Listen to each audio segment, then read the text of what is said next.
Boogety Boogety Boogety, JB. Let's get back to racing. Let's get back to it. Yeah, yo, we got a fun weekend at Bristol. First of all, this is Fast and Loose. He's fast, I'm loose. With JB Smoov and Chase Amley here breaking down the latest in NASCAR and a little bit of Monster Jam recap as well from this past weekend.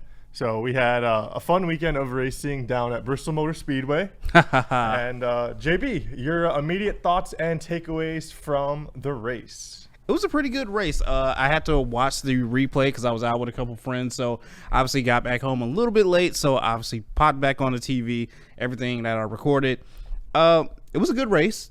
Not a lot of casualties. I believe everyone actually finished this race. So you didn't get did not finish. Very clean race out of it. There's some bumping, a little bit of bumper bumping out there, but for the most part, everyone was clean. It was pretty good. Denny Hamlin, sneaky back there in stage 3.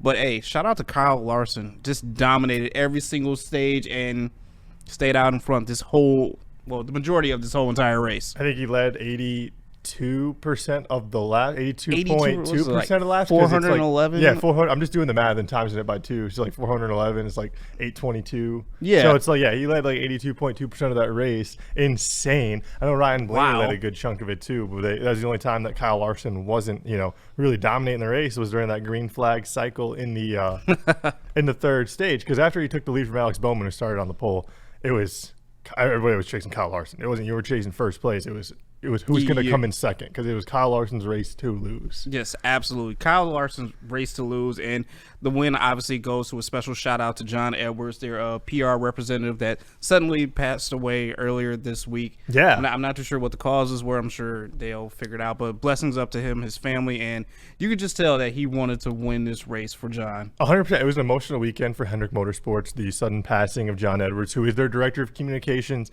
and then also the connection to him and Kyle Larson. He was the PR representative who was like with Kyle Larson when he joined Team Hendricks in 2021, because there was this brief stint where he was with Chip Ganassi Racing. COVID happened. He got kicked out of the sport for something, JB. And we don't have to speak about that. Yeah, but then he came back. I feel like he's done a good job of making amends in a way, and kind of moving past what is in his past, more or less, from that iRacing incident. But very cool to see. He's a very talented driver, and you could tell how much it meant to him. Almost had the trifecta on the weekend, but Chandler Smith on Friday night in the truck. I was going to say Kyle Larson had success Saturday and Sunday, but Friday maybe not. Yeah, I'll say but great weekend for them and all of Hendrick Motorsports to it's awesome to get to honor somebody with a trip to victory lane. Nothing sweeter than winning, and to do it for somebody who has been such a big part of the motorsports team, the motorsports family, not just at Hendricks but in all of NASCAR. You could feel the loss impacted across several teams and people who have met the individual. So thoughts and prayers. Condolences to the families, anyone who knew the individual. But let's celebrate not only the win but their life and their contributions to NASCAR. JB, we want to also talk a little bit more about that race. Ryan Blaney, man, he was the only car on the lead lap at one point. Ryan Blaney, shout out to him. We got this hauler right here. We're always rocking Ryan Blaney. I'm not gonna lie, I was kind of thinking Denny Hamlin was gonna take this one. Really? Yeah, some sneaky. This season has already started off with a couple back-to-back winners, so it was could he do this again? And he got close, I will say that. But shout out to Ryan Blaney as well too. He was the only one, as you said, the other lap leader of this whole race. But yeah, I was kind of thinking that Denny was going to sneak back into this at late stage. I think he needed another caution like last week where he was going to sneak it at Darlington. But I mean, honestly, you saw the strategy with Ryan Blaney, Bubba Wallace, and Tyler Reddick, your two guys in 23-11. They all stayed out, hoping for maybe that late caution to get them that, refuel, those new tires. I heard that, I think Denny Hamlin was talking about, I think in over 150 laps, they only lost 4/10 on the tire. So there really wasn't enough wear on the tires to really make a difference. And it was a good day on the track as well too, because not a lot of people were heading into pit row a lot. Even Kyle Larson, I believe he stayed out there on the same set of tires for over 300 laps. They were able to stay out there, and they were talking about how that was just making it tough to pass. There's no wear on the tires. You could tell the difference between Larson and Blaney when they were like really late in the run, because like Larson was just catching them, and I thought maybe there was a second where he'd get back on the lead lap before Ryan Blaney went to the pits, but I thought that was so interesting. It felt like I was playing NASCAR on the PlayStation, because it's like I don't just like to be in the car on the lead lap before, but to see it in an actual race, it's like, and yeah, like circumstances dictate like that it's like not real. Every car is like kind of still in the race, just the green flag stops in the cycling, but still fun to see. I thought it was really cool, and you know, I love Bristol. I think we've done it in our track rankings and stuff like that. I think it's Bristol's a really definitely fun up track.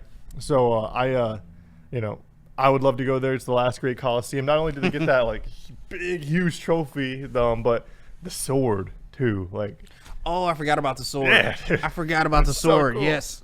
Yeah. So I mean, I love Bristol. We have a little bit of a break next week because it is the Easter weekend. Easter break. Yep. But you come back. Come back to the big one, baby. Yeah. Down in Dega, the cursed track down in Alabama. There's a really cool video on YouTube talking about Talladega, the history behind it, like some of like the superstitions and curses around it. I gotta check out that video. You gotta send it to me. Yeah, I'll definitely give you a go on it. It's really cool, and yeah, I say Talladega is a fun track. It's got the I don't know exactly how much further. I want to say it's like 60 feet, but it might be like 60 yards or even more than that. But the finish line is like, it's not like traditionally you'd see it like right at the top of the tri-oval. Yeah.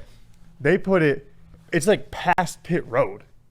Like you go off pit road and then you still have a little bit of ways to go before you cross the finish line. So you can really get some late passing. A like, little bit of strategy going on there. When you see those races where like it's neck and neck, and like if that one car had maybe an extra 10 feet, you could tell it had the momentum to get past. Talladega is that track where they're getting that one, and they're going to pass you by a car length. It's a fun track. It makes for some exciting finishes. So although we do have a break next week, have no fear. Fast and Loose will be here. We're breaking it down. Now. We have a bunch of cool stuff to talk about. I mean, did you guys see Monster Jam at Atlanta Motor Speedway this weekend? That was fun. That was entertaining. I've never seen, I guess, a race or a track set up like that. No, I haven't either. And I thought that was really, really cool. Blending, like, something that we obviously love, JB, NASCAR and Monster Jam, and seeing, getting to showcase both of them. I thought it was awesome. I thought they did a fantastic job. And I'm honestly going to go back and rewatch some of those events from the 2 days, because the air that they were getting, some of the tricks, I mean, it was awesome. It seems different when they're outside versus inside. It's just like they're catching just more air on all these jumps. So yeah, it looked fun. And I mean, not only like were they having fun down in Atlanta Motor Speedway, we're going to transition a little bit more to our Monster Jam guys right now, because like, did you see the mud bog in Gillette Stadium down in Foxborough? That was insane. I don't know about Gillette. I feel like Gillette's not like the greatest place to do Monster Jam. Like, I don't know. I felt like it wasn't the right time. Like, I think the mud and stuff was cool for like the fans and like, to see the trucks. Like that was fun. It looked so cold, like cold and wet, and it's like that combo is not fun. So like for that reason, I mean, it didn't seem as enjoyable as being down in the warm sun of Atlanta, Georgia, watching the big trucks revving around inside these stadiums. Yeah. But I mean, hey, I thought it was really, really cool, and I can't wait to go back and give that a go and just like check it all out again, because we got Ryan Anderson, son of a digger, on top of the Ryan Blaney right there. He's and you know what? I had to go back and actually check the rankings. So Bazaar is back in front. Oh, Bari Malbazar? Bari, yeah. Okay, yeah. And Gravedigger is now back in second. Okay. Yeah, I mean, for those who've been following along with the Monster Jam as well, the Stadium Series East is the more, like, you could say local series. They came to Detroit at Ford Field back in February. We got to go do a little behind-the-scenes action there, and it was really fun. So we feel a little bit more connected to the Stadium Series East. We got Bari Malbazar in the Zombie, currently leading the Stadium Series rankings. And then my guy in the Gravedigger, Tyler Meninga, breaking hearts, breaking parts, putting the butts in the seats. That's what Gravedigger does. They're bad to the bone. And Camden Murphy, Classroom Crusher, and our guy third. Absolutely, our top three drivers, rounding out the top three, like gold, silver, bronze, fighting it out. Such a cool guy. Yeah. Camden Murphy's such a cool guy. Awesome dude, like super personable, super nice. Has arguably one of the cooler trucks out there as well. I think it's hard to beat when Bari's out there and you get the whole crowd just moving with the zombie. everybody loves Gravedigger. You come for Gravedigger. I mean, come on you now. stay for Gravedigger. Like, Gravedigger is Monster Jam. But it's also like the Classroom Crusher taking the competition to school, baby. Like, it's so cool. It's a school bus. I mean, it's a school bus. It's unique. Like, it's got all their logos on the side of it as well. They're hanging out the windows. Yeah, so it's just a cool truck. It is. It's badass. It's the little promo video they got where they're like crushing a car. Like the principal's like, "Hey, my car." I think it's goofy. It's funny. It's cool. It's cool to just roll up to school and like, oh, you're in the Classroom Crusher car. Yeah. I thought it was bad. I thought it was a really fun weekend in general. I mean, I thought like here locally we start to get a little bit more of that warmer weather, and then when we're not outside and enjoying it, turn on the TV, get to see some of my favorite stuff to watch. Monster Jam, those big trucks just getting big air, hitting cool tricks, and then relaxing, hearing the roars of the engines as they make their way around the track on Saturday night and Sunday afternoon. Man, have you ever seen the POV inside the truck when they do some of the big airs and stuff? Yeah, I love those. I like. I've seen some where they have like I think they do like I'm guessing they use like a GoPro 360 because that's what I'm saying, because it's like hanging like up here. I like it when they have like the camera stays in the position, but you see the whole thing just it's like it's like okay.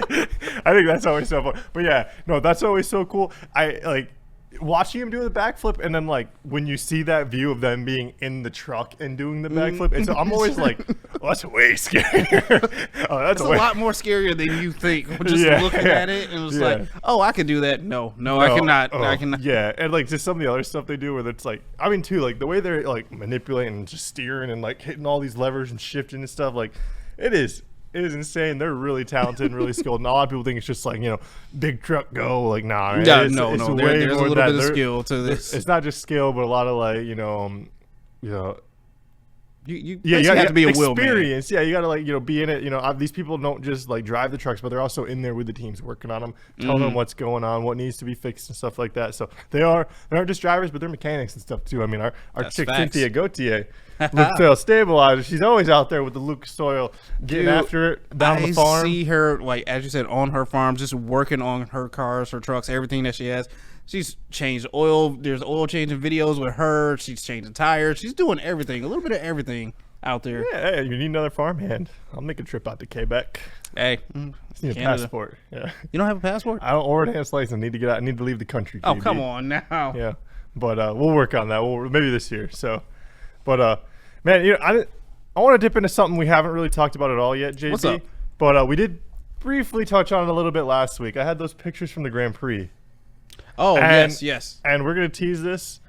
Not anything confirmed yet, but first week of June, end of May, you might see a little bit of fast and loose coverage down at Grand Prix, or maybe a little post Grand Prix coverage down in Detroit from Fast and Loose. So a little sneak peek of what could be on the way. Stay tuned. Just want to tease you guys a little bit, keep you wanting more. That's why you come back for for the Fast and Loose coverage. So but JB, we've been talking about the race and stuff like that. Obviously, there was some really cool cars going around the track. I'm a little curious, who stuck out to you this week. We had the throwbacks last week. We expanded it out to 5 cars. I think we're back down to our normal 2 honorary mentions and the 1 winner of the week. So I'm very curious because I thought I had to narrow it down. I had 5 that stuck out. I had to whittle it down to the 3. It was easier to whittle down than I thought, but I did have a fun time picking my cars this week. I was going to say, I felt the same way too, because like I had 5 in mind, but it was like, you know what, I can break this down to 3. Yeah.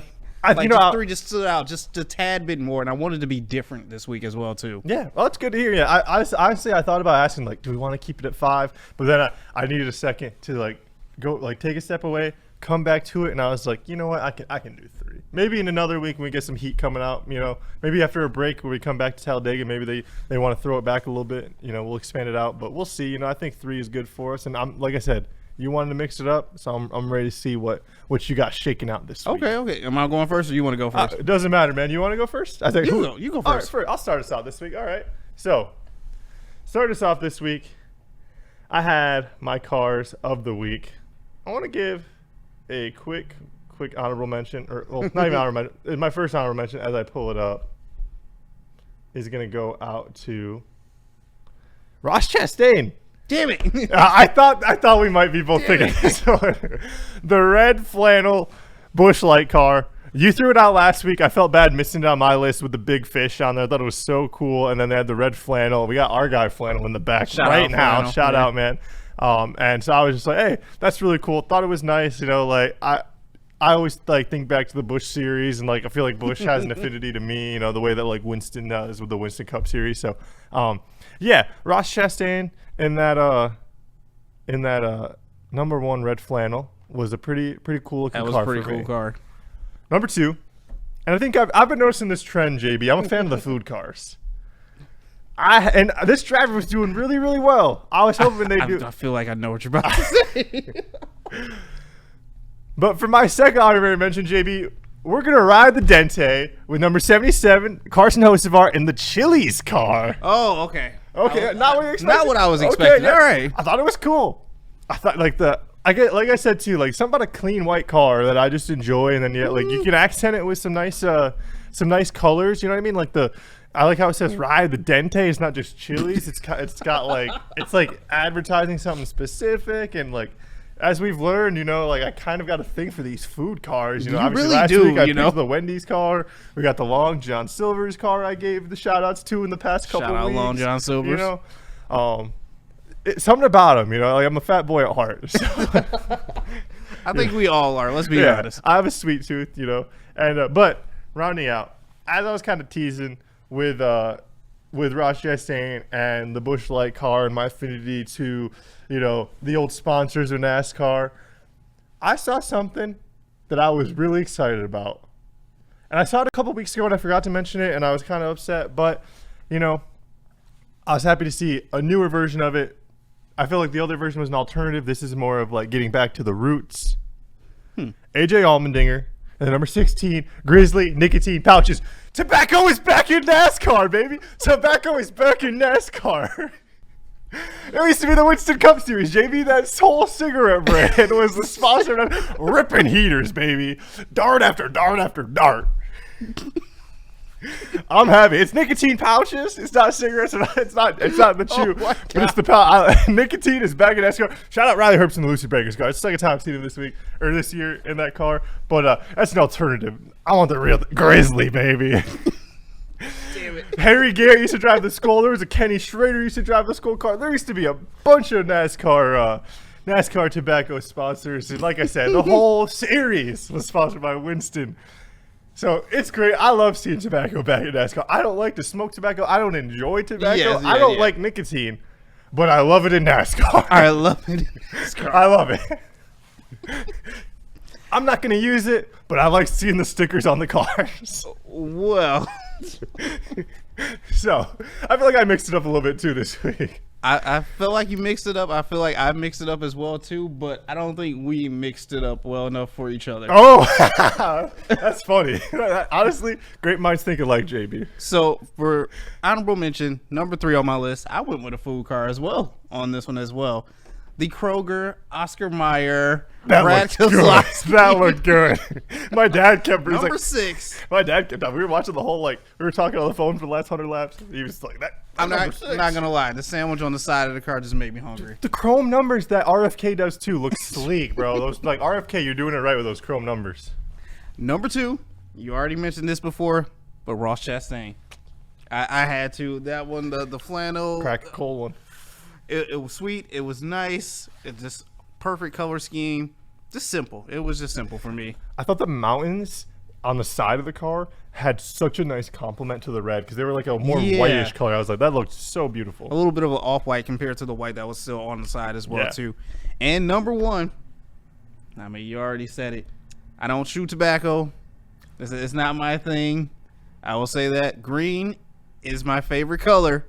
So yes, I went with AJ Allmendinger. No way, JB, that's so cool. Give me some, baby. Hell yeah. At number 1. That is so cool. I'm excited. I was like when me and D-Mac both had the number 1 top 5 list a couple weeks ago, bro. That was insane. Like totally random. And you gotta pick any. That's we could pick any car out there, but somehow, somewhere, we had 2 of the 3 in our list. Yeah, that's insane. And you know what?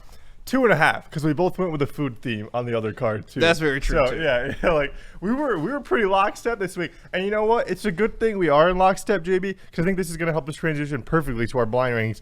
Something Fast and Loose has not yet never done this before. We're going to share a single blind ranking, double blind. We have to agree on where we put each position. We're ranking pit crew positions. And just so you guys know, we have 6 positions and only 5 to rank. So somebody is getting left off the list. We have a hat. It's a big old hat. Let's see this.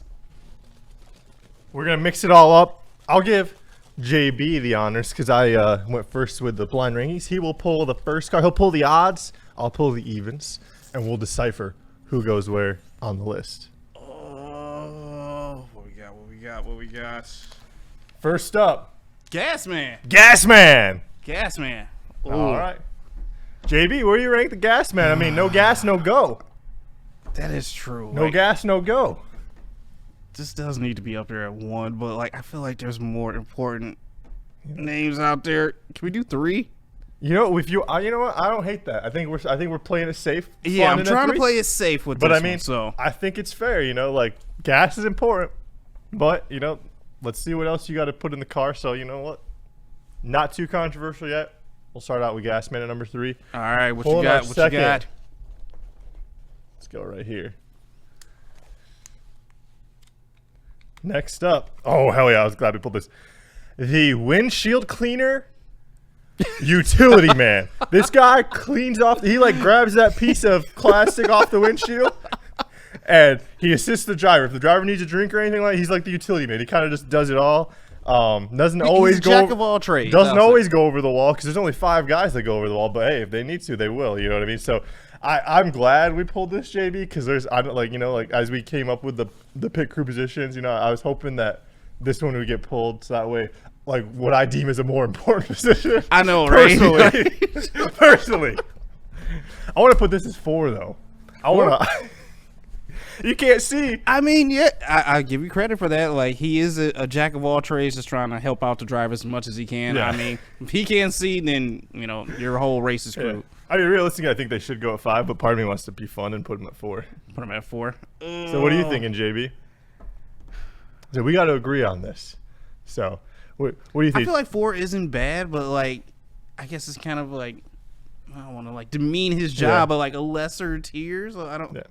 Should we put him at 5? I want to do 5. All right, that's fair. Well, that's fair. I want to do 5. So we got that. 5. Gasman number 3, windshield number 5. All right. Now our third blind ring. Let's see who we pull out next. I'm hoping. Let's see. We got tire changer. Ooh, okay. Tire changer. Hey, you need the tires to go. You need the tires to go. You need them to be on properly. Everybody remember that as well too. So I think 1. I was gonna go number 2. Number 2? Yeah, I can see 2. Let's say because you still want to play a save. Yeah, I think it's tough, but I think number 2. I think you gotta have the changer. You gotta make sure you're securing those nuts on there. And we've seen cars lose their nuts, their entire wheels this season. Yeah, I know. But secure those nuts. So I think number 2, but you know, what are you thinking? I don't mind 2. I don't mind 2. I feel like this is a very important job that you need to have as well too. You also have to be extremely quick on this because that jack is only up for seconds. It seems like. Hell yeah. So speaking of that, let's see if we have what we pull next in this list. Let's see. Come on, Jackman. What we got? Jackman. Hell yeah. Let's go. All right, Jackman. You got to get the car up to get the tires changed, JB. I mean, this is a pretty important job. I mean, we saw it. Carson Hocevar in the ride that he broke the jack, had a 22-second pit stop. He was riding in 5th, I think, or 4th. Had a 22-second pit stop. Ended up losing a whole lap in the pit cycle. And I think he was able to maybe crack the top 10 again, or he was just outside. But, I mean, literally, the car was up. It fell. They had to wait for a whole new jack, get it under the car, and then boom. So, I mean, I don't know. I mean, if we have tire changer at 2, I feel like we got to put Jackman at 1. Jackman has to be at 1. I'm sorry. I don't even know how many other jacks you bring along with you to like each trip. Right. So it's like, who would ever think that, oh, the jack is broken? Yeah. Plus, we've talked about it too. Like they do they go to one side, then they do the cool like behind whip around. The back. Oh yeah. So I mean, the Jackman whipping around a 60-pound jack. You know, that's no joke. Hell that's no joke. Well, JB, we got 2 pit crew positions left. 2 left. And we've got 1 spot left. And it's number 4. So it's like, you're kind of like on the lower half of the importance list. So please let's see who it is. And then we'll reveal who got left off the list. I'm really hoping. Please don't be a good one. Oh, crap. Yeah, hell yeah. Damn it. Say it, JB. The crew chief. The crew chief. The man on top of the box. The man who helps the team go. God, this should be higher. He should be. This should be so much higher. Honestly, he doesn't even go over the wall. There's 5 guys who go over the wall. But I was like, you know what? This guy's important. He's like he's the boss man. So I was like, we gotta add him in there too. And I thought this would be so funny. Damn it. I wish I would have pulled that one first. Oh, I'm sorry. That's why I was so happy. Like, I was so happy when we pulled windshield utility man, because I was like, all right, somebody's getting screwed. So who didn't we pick? So last up left on the list, it's actually something pretty important too. The tire carrier. So you have someone who carries the tire, someone who changes the tire, somebody who jacks the car up, somebody who gasses the car up, somebody who cleans the windshield, takes care of the driver. And then rounding out the team, keeping everything in order, telling up the execution of the game plans, you have the crew chief. I'm sorry, crew chief. Man, I'm sorry.